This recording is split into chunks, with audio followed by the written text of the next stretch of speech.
Streams are friends of mine in Switzerland. They also have a very nice solution. So what those systems do, they basically have connectors to the different types of cloud. Not only CloudStack, you know, OpenStack and SP Cloud and SoftLayer based on CloudStack and you name it. So they have all those connectors to public cloud, but then they have a way to basically manage recipes to install software. So a lot of them use standard configuration management systems like Chef or Puppet, or maybe not Ansible, but mostly Chef and Puppet. And basically they have those recipes in their catalog, so when you want to provision a Hadoop cluster, it's automatically going to start the instances and then set up the instances with the Chef client or the Puppet client. It's going to fetch the recipes and then configure the machine automatically. Okay? So all those systems help you to provision those big data solutions, but it can also provision other things like a standard LAMP stack or you name it. Another tool that I really want to mention is the dev.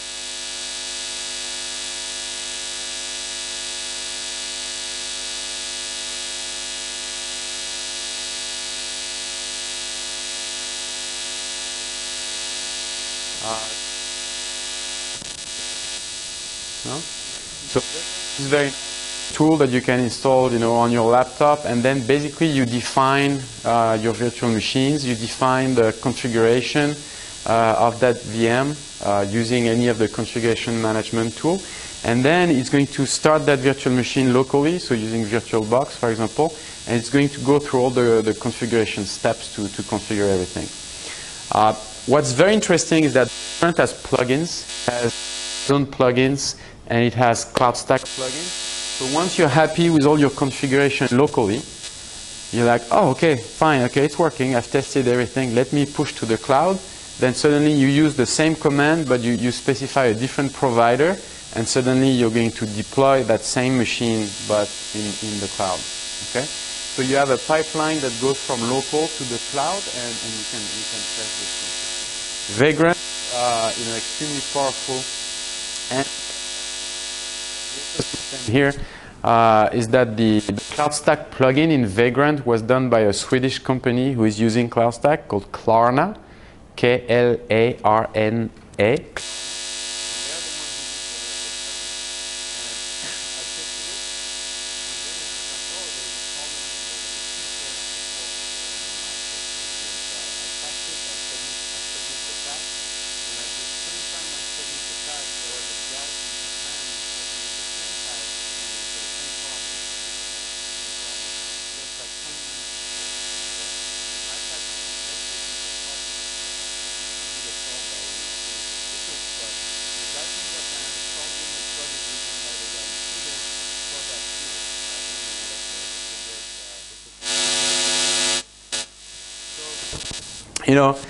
I mentioned like Mesos, for example, is EC2 native. Now what we're starting to see is that we're starting to see software that's Vagrant native.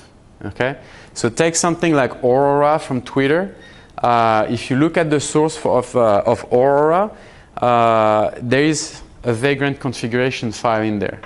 So if you want to deploy an Aurora cluster, okay, you just git clone the code, cd in the directory, up, and that's going to start, virtual machines on your local laptop, setting up all the network properly, configuring that cluster. If you want to now actually deploy that cluster on CloudStack, up provider CloudStack, it's gonna go. Okay, there might be a few subtleties with the networking and things like this, but it works quite well. Aurora is a framework from Mesos, so it sits on top of Mesos, and Twitter uses this, for example, to manage their web servers. So long-running services like web servers that they always want up, and Aurora has a way to basically watch over the service, kind of a HA system. And if it fails, it restarts. And then if you have a new version of the application, well, I shouldn't have said web servers, but web app. And if you have a new version of the web app, you can actually submit that new version to that Aurora framework, and it's going to try to push that new version. If it fails, then it rolls back So it's a very nice way of managing, you know, application deployment and long-running apps. If you look a little bit at the file for Vagrant, it's pretty simple. You see the config VM defined, so you define those machines. And here it's a basic provisioning with Bash, Bash scripts. Okay, so that's not good state of the art for production, but for dev, you know, I guess that's okay. So you just say, hey, you know, provision that machine with that script, and it works well. That said, you know, this is Bash, but what we're seeing also in the configuration management world, you know, I was mentioning Chef and Puppet and so on, that now we're seeing that. Let's say you want to define, so Hadoop, of course, Hadoop is one. Let's say you want to create a Spark cluster, okay, for very efficient word counting in your logs, okay? Now you can search for Chef recipe for Spark. Bang, you're going to find Chef recipe for Spark. Puppet recipes for Spark. I mean, so if you're looking for configuration management recipes for all these systems, you're going to find recipes that you can use to basically ease your deployment. Okay, so that's just a picture of an HA deployment of Hadoop that I took from the Ansible webpage. So Ansible is another configuration management system. Basically, there is Chef, Puppet, Ansible, and SaltStack. Okay, right now that's what people are using.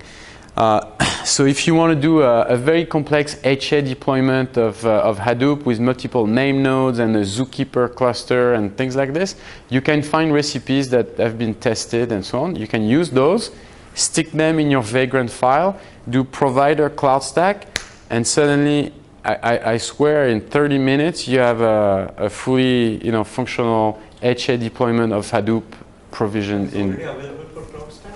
Yeah. Yeah. Because you can take those recipes that are not dependent on Cloud Stack.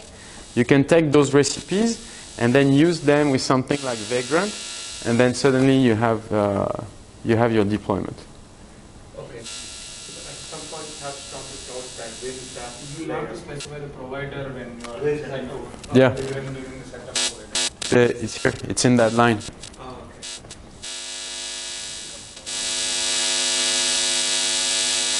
So, so keep that in mind that when you're looking for a deployment of a particular app, like, big data or anything else, you can find recipes out there, okay?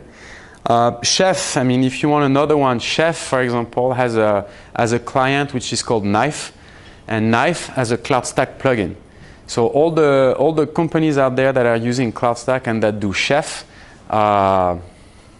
there's a very well-known betting company in Ireland who is a big chef shop, and they use Cloud Stack. So they use that client Knife on their laptop, and then they do Knife provider Cloud Stack, and it allows them to start the instances in their Cloud Stack cloud. But at the same time, on that same command, they can specify the role of those machines. So if they want that machine to be a database, they say, okay, Knife Cloud Stack, create server, role, database, and then enter. Okay? It talks to the Cloud Stack API, starts the instance. Once the instance starts, it calls the Chef server, fetches the recipe for that database, and then install the database. And then Chef keeps track of the states of the machines and so on. So that is fully functional, and lots of people are using it. So conclusion, big data is catching up, and I'm putting it in quote because I think it's ironic because big data actually came first. Okay, Google File System 2003, Hadoop 2006 at the ASF. Okay, so big data catching up, but they were there first. And I would say tackle the big three. So you're thinking about deploying a cloud, but at the same time think about how you're going to do configuration management, how you're going to deploy application, and that means tackle big data at the same time, because big data is just another app. I mean, at least if you look at big data as a workload in your cloud. And then DevOps, that's where something like Vagrant and configuration management, that's where the DevOps part comes into play. So that's what I call the big three right now. So definitely add a big data backend to your cloud from the start. and provide big data services. I'm a big believer in EMR, and I wish we would have more time to actually expand CloudStack so that when you run CloudStack, you actually expose an EMR API. But yeah, look at offering big data services. And somehow, whether you look at OpenStack or CloudStack, somehow we're still behind what Amazon is doing. Okay, so we still have ways to catch up and offer those services, or maybe find different ways to innovate around them. Okay, so thanks a lot. Thanks for listening to a French guy. Thank you. So of course, you know the website, cloudstackapache.org. I didn't talk much about the Apache mechanism, but a lot of you know that it's all mailing list, and I'm happy to answer questions about how to interact and contribute with Apache.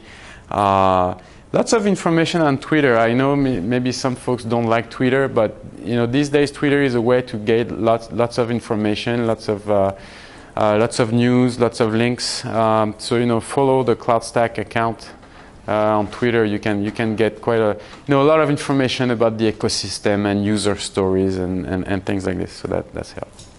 So again, thank you very much. Thank you.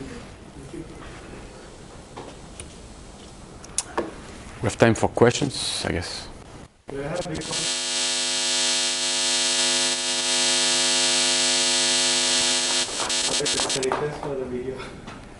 Oh yeah, since I'm connected, let me show you my favorite cloud. It's that Exoscale cloud. So it's CloudStack based.